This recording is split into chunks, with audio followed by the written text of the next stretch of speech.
किसी शायर ने अच्छा कहा था कि जिस खेत से देखान को मैसर न हो रोसी, इस खेत के गोशे गंदम को जला दो। पलायन हो रहा है सर बिहार में, सीमांचल में। अब ये कानून अगर बनेगा तो सीमांचल में 1.5 करोड़ लोग पलायन करते थे। मुझे अफसोस के साथ कहना पड़ेगा कि तादाद बढ़ जाएगी। कौन सी ऐसी भारत में रियासत है जिसके पास पैसे है, बताइए आप। मार्च के महीने में हर रियासत अपना बजट बनाएगी। कौन सी रियासत के पास पैसा है? आप जानते हैं कि मजदूर की उंगलियों के निशानात नहीं मिलते, क्योंकि वो गरीब इतनी मेहनत करता है कि उसके निशान मिट जाते हैं। यह कानून अगर बनेगा तो जमींदार खुशियां मनाएंगे और गरीब उस जमींदार के रहमो करम पर रहेगा। सर बहुत शुक्रिया सर, आपने मुझे एक अहम बिल पर बोलने का मौका दिया।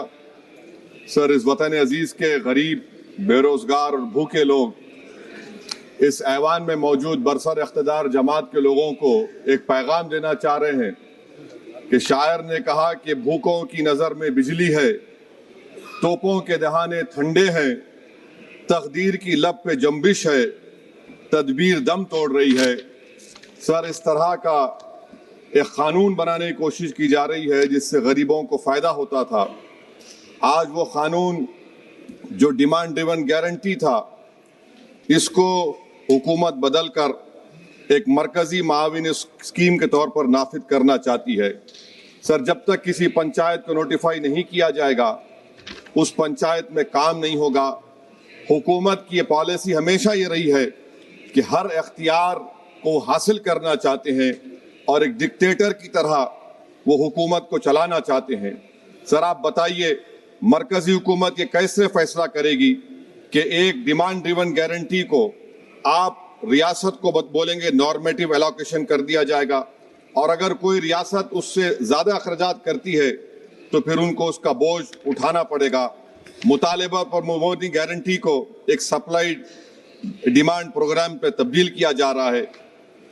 सर साल में 60 दिन ब्लैकआउट होगा, किसी को काम नहीं मिलेगा। इस ब्लैकआउट के 60 दिन के ब्लैकआउट से खवातीन को और जिनके पास जमीन नहीं है, लैंडलेस लोगों को बहुत बड़ा नुकसान होगा। यह कानून अगर बनेगा तो जमींदार खुशियां मनाएंगे और गरीब उस जमींदार के रहमो करम पर रहेगा। सर आप बताइए, 90% जिसमें इजरत, मटेरियल लागत और इंतजामी अखराजात मरकजी हुकूमत को बर्दाश्त करना पड़ता था, आज 90 से 60% कर दिया गया और 40% रियासती हुकूमत पर यह बोझ डाल दिया गया। मकसद एक ही है कि उस कानून को कत्ल कर दिया जाए, खत्म कर दिया जाए। कौन सी ऐसी भारत में रियासत है जिसके पास पैसे है, बताइए आप। मार्च के महीने में हर रियासत अपना बजट बनाएगी। कौन सी रियासत के पास पैसा है?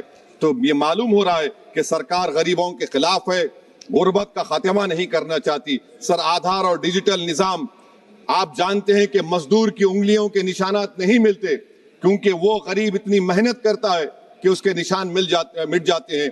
तो बायोमेट्रिक ऑथेंटिकेशन की बात होती है। सर जुलाई 2025 में NSS की रिपोर्ट है कि बायोमेट्रिक से नुकसान हो रहा है। तो सर मैं इस स्कीम के और इस कानून के खिलाफ हूं, और मैं अपनी बात को खत्म करता हूं कि किसी शायर ने अच्छा कहा था कि जिस खेत से देखान को मैसर ना हो रोसी, इस खेत के गोशे गंदम को जला दो। पलायन हो रहा है सर बिहार में, सीमांचल में। अब ये कानून अगर बनेगा तो सीमांचल में 1.5 करोड़ लोग पलायन करते थे। मुझे अफसोस के साथ कहना पड़ेगा कि तादाद बढ़ जाएगी, मगर भारत का गरीब देख रहा है, भूखा देख रहा है, इसका जवाब जरूर देगा। Thank you.